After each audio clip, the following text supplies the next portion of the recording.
Maple Grove was the kind of place where time moved a little slower. Lawns stayed pristine, neighbors waved over white picket fences, and the scent of fresh-cut grass hung in the air. Even in 2025, it clung to the past, a quiet suburb where old habits never quite faded.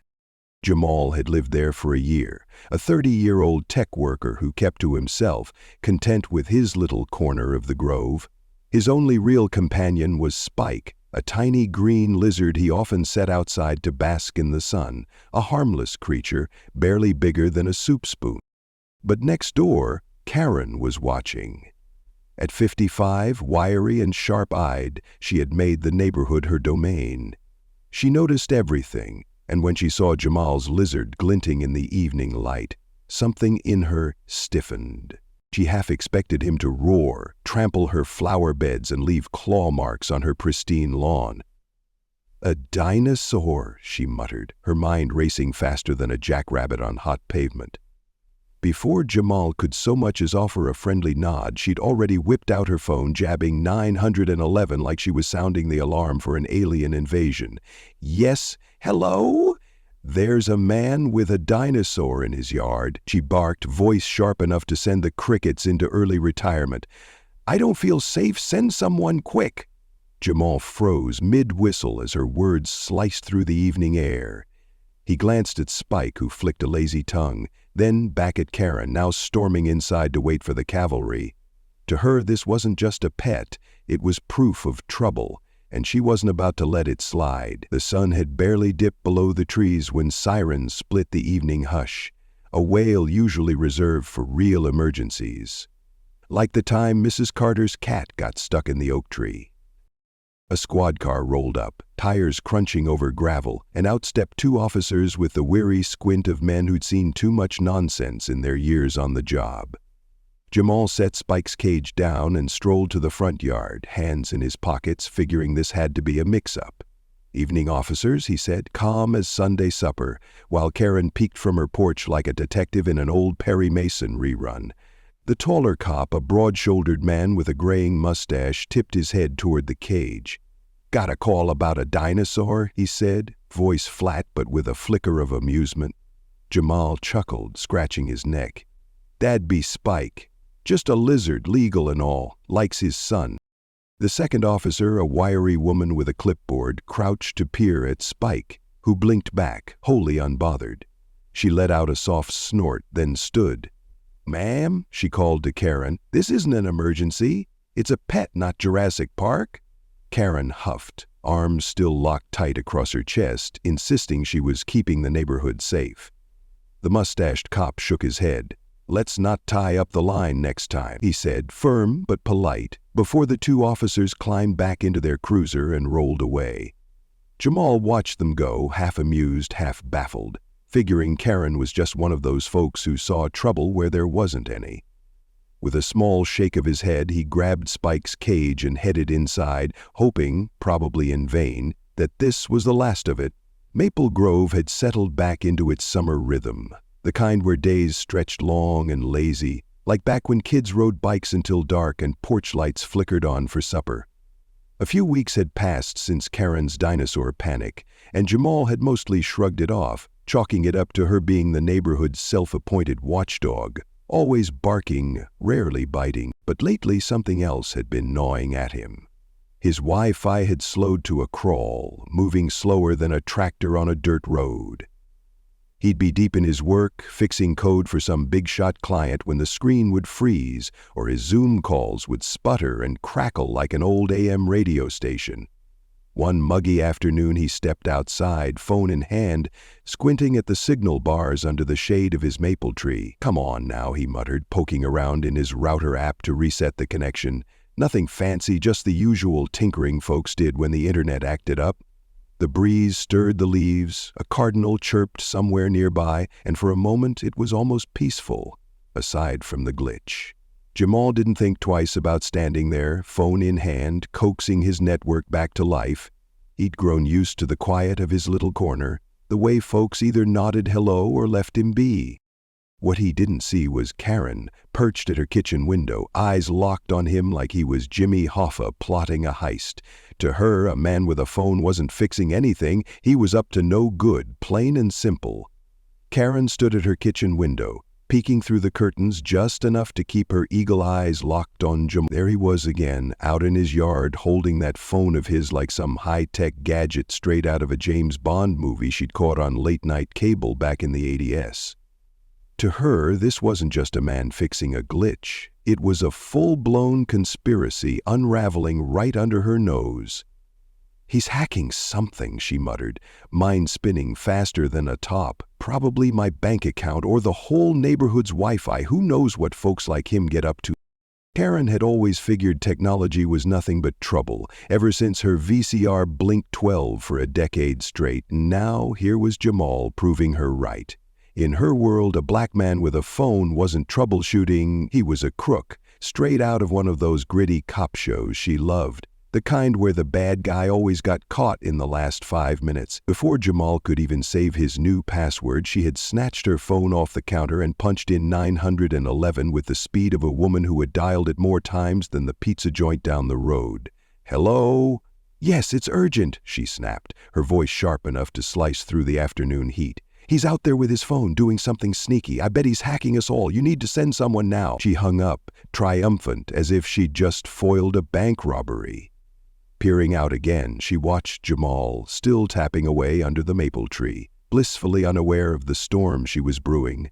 For the second time in a month. The sun was still hanging high when the familiar wail of sirens drifted through Maple Grove's quiet streets, setting off a wave of curtain peaks like it was the 4th of July parade gone wrong. The same 2 officers rolled up, tires crunching against the curb, stepping out with the slow, heavy tread of folks who'd rather be fishing than dealing with another wild goose chase. Jamal looked up from his phone, the new Wi-Fi password half-typed, and sighed. "Here we go again." The tall cop with the graying mustache tipped his cap, recognizing him. "Afternoon," he said, voice flat as a pancake. "Got another call? Something about hacking this time?" Jamal exhaled, holding up his phone like it was Exhibit A in a courtroom drama. "Just fixing my Wi-Fi, officers. Been slower than molasses lately. Figured I'd reset it."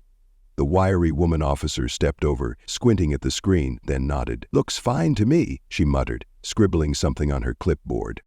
They turned toward Karen's house, where she stood on her porch, chin lifted like she'd just single-handedly taken down public enemy number 1. "Ma'am," the mustache cop called, "this man's doing nothing wrong, just sorting out his internet. This is the second time we've been out here for no reason." Karen bristled, arms folding tighter. "He's shifty." "I know what I saw. You can't trust."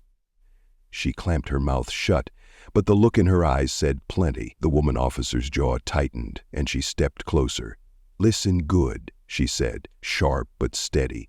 "This ain't an emergency line for your hunches. Next time it's a fine, maybe a trip downtown." The mustache cop nodded, weary. "Let's keep the peace." "Huh?" They climbed back into the car and drove off, leaving Karen fuming and Jamal staring at his phone, a knot of irritation settling in his chest. Twice now. And he was starting to wonder if Karen's nonsense was more than just noise. Jamal lingered in his yard a moment longer, watching the squad car's taillights vanish around the bend. The cardinal had stopped chirping, and the evening hum slowly reclaimed its rhythm.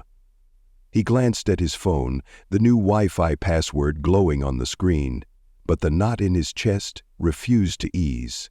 Twice now Karen had sicked the cops on him. First over Spike, now this, and it was starting to feel like more than just a nosy neighbor's overactive imagination. He'd grown up brushing off certain looks, the kind that told a black man he didn't quite belong in some places. But this wasn't just a sideways glance, this was something else. Karen wasn't just nosy, she was relentless, and Jamal couldn't shake the feeling that her nonsense might turn into real trouble if left unchecked. Back inside, he set Spike's cage by the window and dropped onto his couch, the old springs creaking like they had stories to tell from decades past. He tried to ignore the nagging thought, but the Wi-Fi issue kept gnawing at him. It wasn't just slow, it had been cutting out at strange hours, like when he'd try to catch a late-night movie or skim the news before bed. "Something's off," he muttered. rubbing his chin. He wasn't a cybersecurity expert, but he knew enough to sense when something wasn't right. Grabbing his phone, he scrolled through his contacts and tapped on Mike's name, an old college buddy who had fixed more computers than a repair shop on Black Friday. "Hey, man," Jamal said when Mike picked up, his voice crackling through like a dusty old CB radio. "My internet's been acting real funny."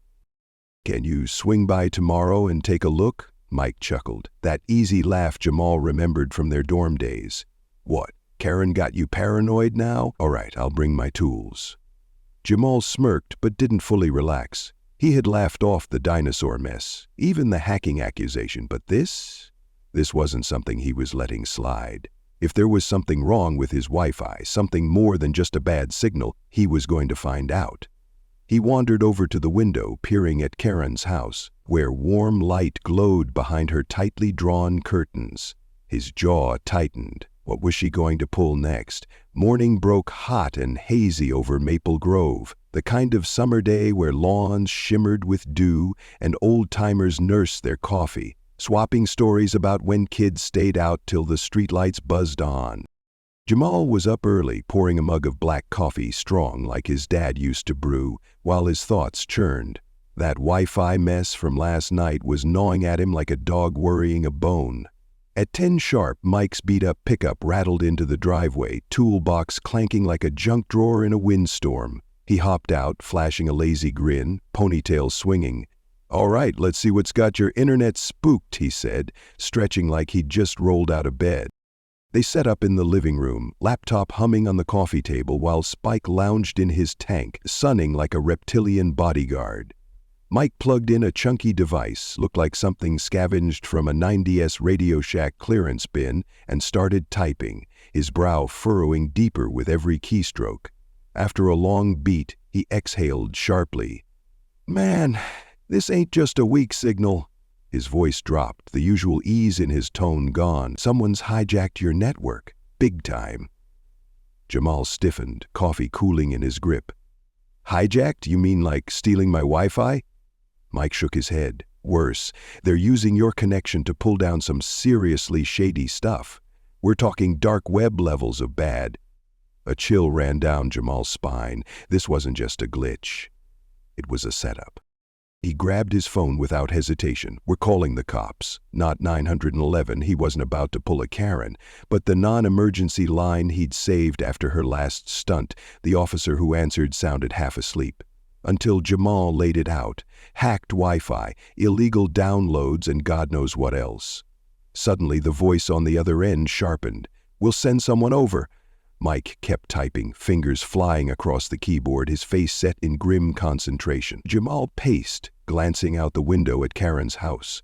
Her porch sat empty, blinds drawn tight. A prickle of unease crept up his neck. She was a menace, sure, but what if, for once, she'd stumbled onto something real? Whatever hornet's nest she'd kicked over, Jamal was about to crack it wide open. The cops showed up fast, their squad car rolling into Maple Grove with a squeal of tires sharp enough to make Mr. Jenkins across the street lower his newspaper like he'd just caught the evening news in real time. 2 new officers this time. A stocky guy with a buzz cut and a younger woman with a no-nonsense ponytail stepped out, radios crackling like the ghost of an old police drama. Jamal met them at the door, Mike trailing behind, laptop still open like a smoking gun. "It's my Wi-Fi," Jamal said, voice steady but tight. "Someone's been hijacking it." Mike traced the source. The buzz-cut cop leaned in, eyes narrowing as Mike pointed to the evidence. A flood of illicit downloads, the kind that turned stomachs and ruined lives, all funneled through Jamal's network like a digital sewer. The female officer didn't hesitate. She was already on her radio, her voice clipped and sharp. "Running a trace now." They watched in tense silence as Mike set up, whirred and flickered, tracking the source hop by hop until the final location locked in. Jamal's stomach dropped. Karen's house. A beat passed, heavy as a thundercloud. The officers exchanged a look, surprised, but not new to the absurdities of suburban crime. Without missing a step, they strode across the lawn, their knuckles rapping against Karen's door, hard enough to wake the dead. Karen answered, smug as ever, looking like she expected an apology. That smirk barely had time to settle before the buzz-cut cop cut in, sharp and direct. "We need to see your husband, ma'am." The shift was instant. Karen's expression flickered, confusion creeping in like a crack in glass. Then Dave appeared, her husband, a balding man in a faded polo, stepping into the doorway with the wariness of a deer in a hunter's sights. His face went white as milk the moment they mentioned his computer. A quick search, a few clicks, and there it was. His hard drive, overflowing with the same filth they'd traced, piggybacked off Jamal's Wi-Fi, hidden under layers of digital misdirection. "Been at it for months," the woman muttered as she snapped on the cuffs. Dave stammered, sputtering something about mistakes, a mix of denial and pathetic excuses, but it didn't matter. The damage was done. Jamal stood frozen on his porch, the irony hitting like a gut punch. Karen had called the cops on him? Over a lizard? Over Wi-Fi troubleshooting? She'd painted him as the problem, stirred up chaos over nothing, but all along, the real criminal had been her own husband. The man she shared a house with, the one hiding in plain sight while she played neighborhood watchdog. She'd been so busy pointing fingers at him that she'd completely missed the filth living under her own roof. The smug grin slid off her face, replaced by something uglier, something brittle, breaking apart by the second as the officers hauled Dave to the squad car. Jamal exhaled, slow and steady. From the trees the cardinal chirped again, oblivious to the mess unraveling below. The air in Maple Grove thickened, the kind of heavy, waiting silence that comes before a summer storm. Click. The cuff snapped shut around Dave's wrists, the metallic bite of justice ringing sharp against the morning hum. From across the street, Mr. Jenkins lowered his newspaper again. Maple Grove's version of breaking news live on the front lawn. Karen stood frozen in her doorway, her face flushing a furious red, the smugness draining from her expression faster than melting ice cream on a July afternoon. "This is outrageous!" she shrieked, voice climbing high enough to rattle Mr. Jenkins' wind chimes. "You've got it all wrong. He's the problem." She stabbed a finger toward Jamal, who hadn't moved from his porch. Arms crossed, face unreadable, he watched the show unfold. The buzz-cut cop exhaled, patience wearing thinner than a gas station coffee cup. "Ma'am, we've got evidence," he said, slow and steady, as if explaining bedtime rules to a stubborn child. "Your husband's been using his neighbor's Wi-Fi for some seriously illegal business."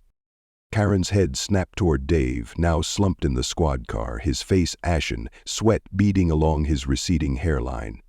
No, you're framing us. Jamal set this up. He's been shifty since he moved in." Her voice cracked, words tumbling out wild and desperate. But the younger officer, the one with the ponytail, was already stepping forward, radiating the kind of authority that shut down nonsense before it had the chance to take root. "Enough." The single word cut through Karen's hysteria like a blade. "We traced it clean. Your man's the crook here." Karen's mouth opened, then shut, then opened again. And that's when it happened. She spat it, an ugly, hateful slur, sharp as a snake's fangs, dripping with the kind of venom that had simmered just beneath the surface all along. A beat of silence. The air around them changed. The buzz-cut cop's face hardened. The woman officer's jaw clenched. They'd heard it before, but that didn't make it sting any less. Jamal barely flinched, though something deep in his chest twisted sharp. He'd seen this moment coming before the first cop ever pulled into his driveway, before Karen ever called about the lizard, before the accusations about his Wi-Fi. And now her mask had finally slipped. The buzz-cut cop's voice came out low and firm. "That's enough of that." His pen scratched against his pad. "False reports, harassment, you're digging your own hole, lady." Karen's rage sputtered, her arms flailing like a windmill in a storm, till she caught movement, neighbors watching. "Mrs. Carter!" "The Wilsons!" Faces tight with disapproval, lips pressed thin. She wasn't just yelling into the void anymore. People were seeing her for exactly what she was. From the squad car, Dave muttered something, maybe a plea, maybe a curse, but Karen wasn't listening. She spun on her heel and slammed the door shut, hard enough to rattle the frame. Jamal let out a slow breath, his fingers loosening, tension bleeding from his shoulder. Anger and relief warred inside him, but one thing was certain. Karen had finally silenced herself. The officers turned back toward him. A nod, a silent acknowledgement. Then they got to work finishing the job. The squad car's engine rumbled to life, a low growl cutting through the stunned hush of Maple Grove, the kind of silence that lingers when something big shifts and folks don't quite know what to do with it. Dave sat slumped in the back seat, head bowed, hands cuffed. Just another criminal now. Not the quiet neighbor who once mowed his lawn and waved like he had nothing to hide. The buzz-cut cop slid into the driver's seat, while the woman officer with the ponytail finished her notes, her pen scratching like a teacher wrapping up a pop quiz no one saw coming. She stepped over to Jamal before they pulled out, her expression the kind that didn't sugarcoat things. "He's looking at serious time," she said, voice low. "Cybercrime, possession. That's no slap on the wrist." Jamal nodded, leaning against his porch rail, arms loose at his sides. Near him, Spike's cage caught the last of the afternoon light, a tiny glint of green against the fading sun. "And her?" he asked, tilting his head toward Karen's house where the blinds had been drawn tight, like they could shut out the mess she'd made. The officer's lips pressed into a thin line. 2 false 911 calls? She's getting fined. Big. Judge tacked on anti-bias classes, too. Might do her some good. Her tone made it clear she didn't believe that for a second. Jamala exhaled through his nose. "Doubt it." She nodded like she figured as much, then climbed into the cruiser.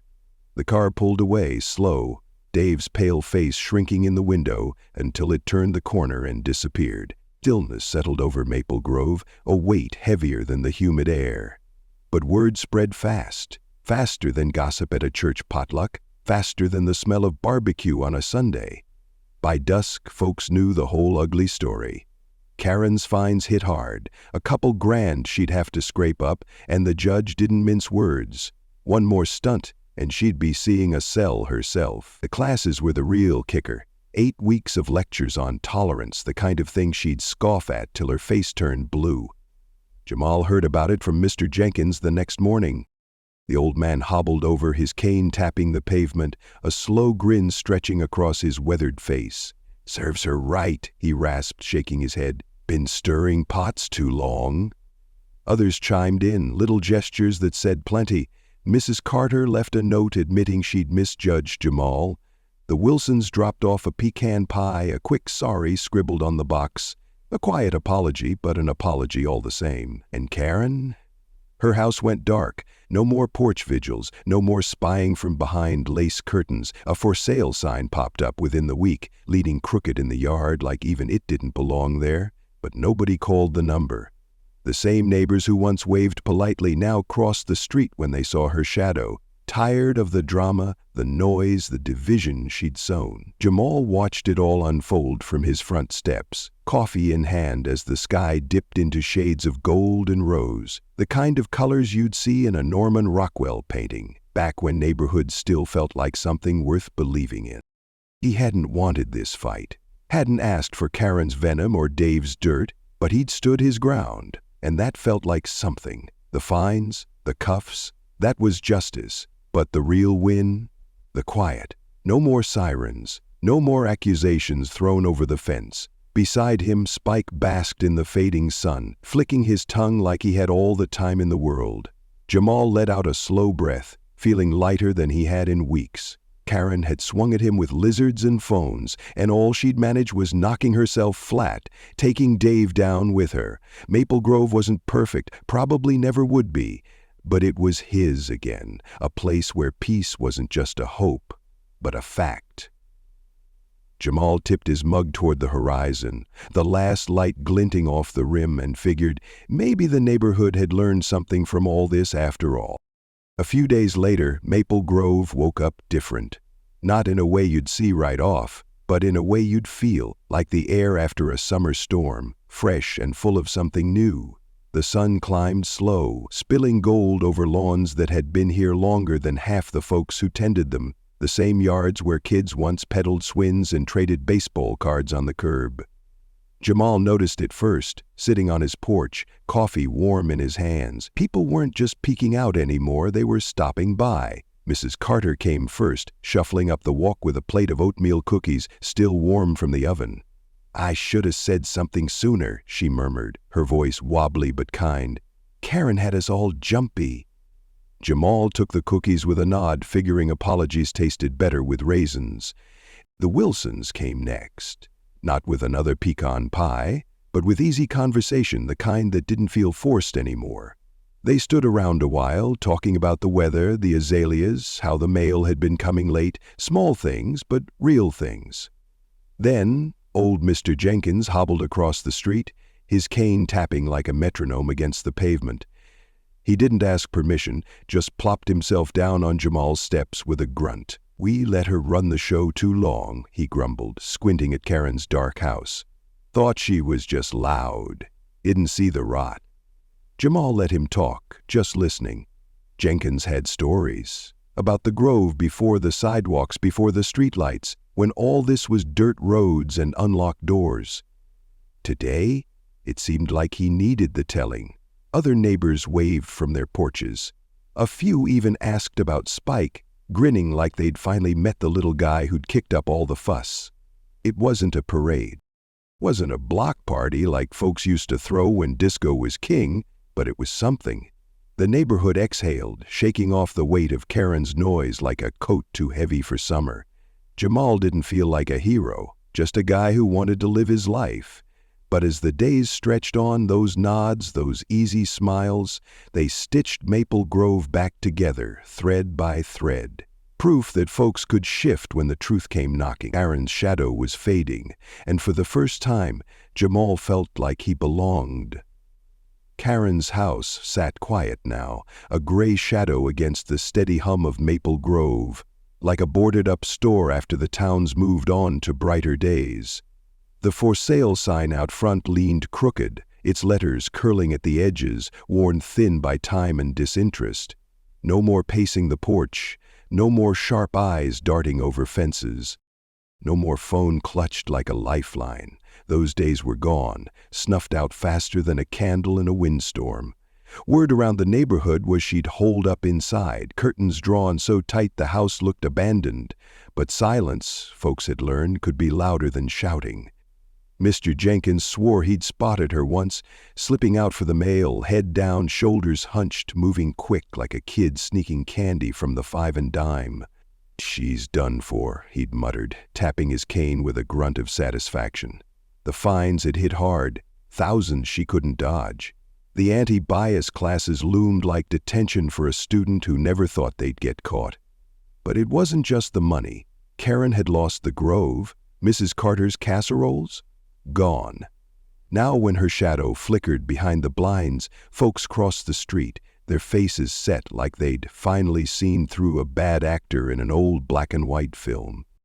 The house didn't sell. Who'd buy into that mess?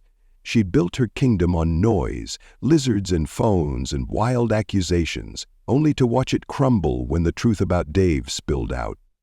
Jamal caught whispers over coffee with Mike. Karen was leaving soon. Some nowhere town. Some place where folks didn't know her name. She saw a monster in a lizard, a villain in a phone, Mike mused, shaking his head. But the real trouble was closer than she ever guessed. Jamal just nodded, staring at that empty porch. He felt no joy in it, just a hollow sort of peace. She'd swung at him with everything she had, and it had boomeranged back, taking her and Dave down in one messy swoop. Maple Grove didn't cheer her fall. Didn't need to. They just turned away, letting her fade like a bad memory from a time they'd rather forget. Summer melted into fall, the air turning crisp, tinged with wood smoke and cider, the way folks over 50 might recall from harvest days, when leaves crunched underfoot and the sky stretched wide and golden. Maple Grove settled, its pulse steady once more, the dust of Karen's chaos swept away like crumbs from a supper table. Jamal slipped back into his rhythm. His Wi-Fi was fixed, New password, extra locks, Mike swore by, and the signal hummed steady now, no more eerie glitches. Spike, unfazed as ever, basked in the window light, flicking his tongue at the world like nothing had ever rattled their little corner. Evenings found Jamal on the porch, coffee in hand, watching dusk paint the sky in hues that'd make a Norman Rockwell fan nod approvingly. And the neighbors? They waved more often. Real waves, not the stiff, wary nods from before. Mrs. Carter stopped by to ask about Spike's favorite treats, laughing when Jamal said crickets. The Wilsons lingered to chat about football, while Mr. Jenkins hobbled over, spinning tales of the Grove's wilder days, back when folks raced Model Ts down Main Street. It wasn't a grand transformation, no parades, no speeches, just a slow, quiet mending, stitch by stitch, as folks knit back what Karen had torn apart. Jamal didn't gloat, never wanted the spotlight, just wanted to live without looking over his shoulder. Karen's for sale sign still leaned in the yard, a relic of her reign, but no buyers came, and word was she'd packed off to some nowhere town where her name didn't echo. Dave's trial loomed miles away. A footnote Jamal didn't chase. He'd done his part. Let the law finish it. The sirens were gone, the accusations silenced, and that knot in his chest, it had unraveled, thread by thread, until he could breathe easy again. One night, as the stars flickered through a velvet sky, the kind folks used to wish on before TV drowned out the quiet, Jamal sat with Spike, coffee gone cold, and let it all settle. He hadn't won with fists or shouts, just patience and a little help from Mike's know-how. Karen had swung at him with lizards and phones, her venom sharp as a briar, but in the end it had turned on her, peeling back the ugly under all that noise. And the truth had held up, like a good oak through a storm. Peace ain't just the quiet, Jamal murmured, setting down his mug as a cardinal's faint chirp drifted over the fence. It's knowing what's real stands taller than what's loud. He wasn't naive. Folks could still judge a black man quick, could still squint at a lizard and see a beast, but here, now, he'd carved out his spot. The Grove wasn't perfect, never would be, but it was home. And that was enough. Jamal tipped his head to the stars, a small smile tugging at his lips, and figured he'd keep on living his way, Spike, coffee, and all. Knowing the neighborhood had learned a thing or two about looking past the shadows. If you enjoyed this story, don't forget to hit the like button, subscribe, and turn on the notification bell so you never miss out on more exciting stories every day. See you in the next one.